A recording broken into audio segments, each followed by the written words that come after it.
Today, I'm going to talk about the most common block used in boxing, MMA, and also martial arts styles, and why it's one of the worst techniques you can ever use in a street fight. Let's check it out. So the block that I'm referring to is often called the boxer's high block or triangle block, and it's used to defend against hook punches that are thrown to the head. Most of you have probably seen it in boxing matches and MMA matches. It's a very common blocking technique. Now I'm in a left stance. If the blow comes to the lead side of the body, what I'm going to do is raise my arm up to the side of the head and simultaneously transfer the weight to the rear leg. The objective is to help absorb the force of the blow. So again, the punch comes, I raise it up, and I transfer the weight. If it comes to the rear side, I'm going to raise the arm up and transfer the weight to the front. This again, the theory is it helps absorb the force of the blow. Now, while this block may be acceptable for sport combat conditions, it's completely unacceptable and dangerous for street fighting and other self-defense situations. Now, before spoon-feeding you the reasons why I'm making such a claim, I want to give you 10 seconds to think to yourself, why is this technique inappropriate for the street? Are you ready? Set, go.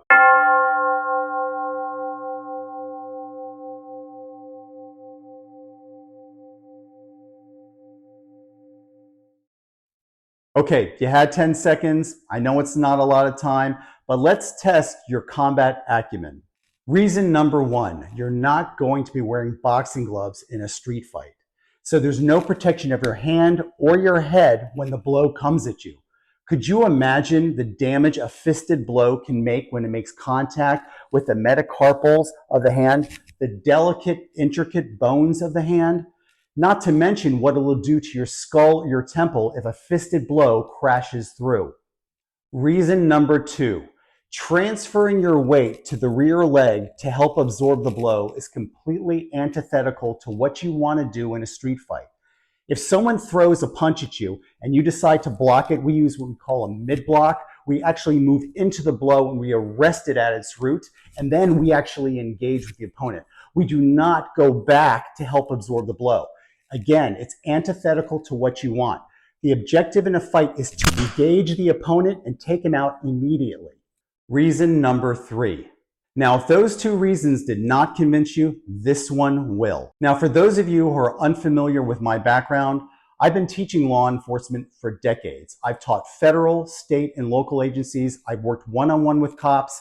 I've worked in group settings. And the number one story I always hear from cops when they engage with criminals on the street is, I never saw the knife. They always assume it's a fisted blow. Perhaps it was too dark. There was so much chaos going on during the struggle. They assumed it was a fisted blow coming at them, but he was actually holding a knife. Could you imagine using this triangle block against a perceived punch when it really was a knife attack? So let me be clear. I have a tremendous amount of respect for boxing, MMA, or anybody involved in the combat sports. These guys are incredibly trained technicians. They're in great shape. They're smart. They're committed to their craft, and I respect them for that. But if you're going to make a transfer from what happens in the ring to the street, you must have a paradigm shift and you must change your defensive structure. If you don't, you could end up in the morgue.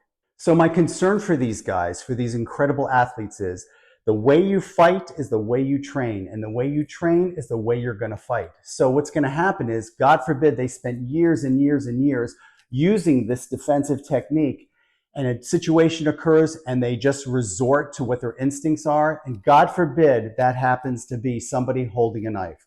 Or God forbid the opponent has a 100-pound weight advantage where he throws everything behind it, and not only do you absorb it, you go flying out the window.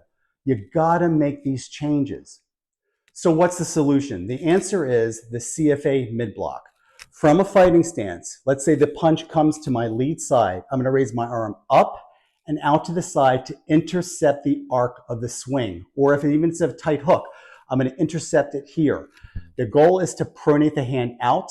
There's gonna be a height fluctuation and a width fluctuation dependent upon the arc of the swing. It's very important that you pronate the hands out. It's gonna give you better structural integrity. Now, the block is not just passively thrown out to the side. The objective is when the punch is thrown is to move in. You're engaging with the adversary. You're going through the fire. You're getting the fight over with. So again, let's say your perception's off, or let's just say it's a dark environment, and you think he's throwing that hook, but it's actually a knife. You're going to intercept that arc of that swing. The blade is not going to make contact with you. And once you identify as a knife, you can go in and control that weapon. If you use one of these techniques, you're not going to control that weapon. In fact, you're most likely going to be dead. Adapt, conform to the realities of your environment. Use the mid block that I just taught you.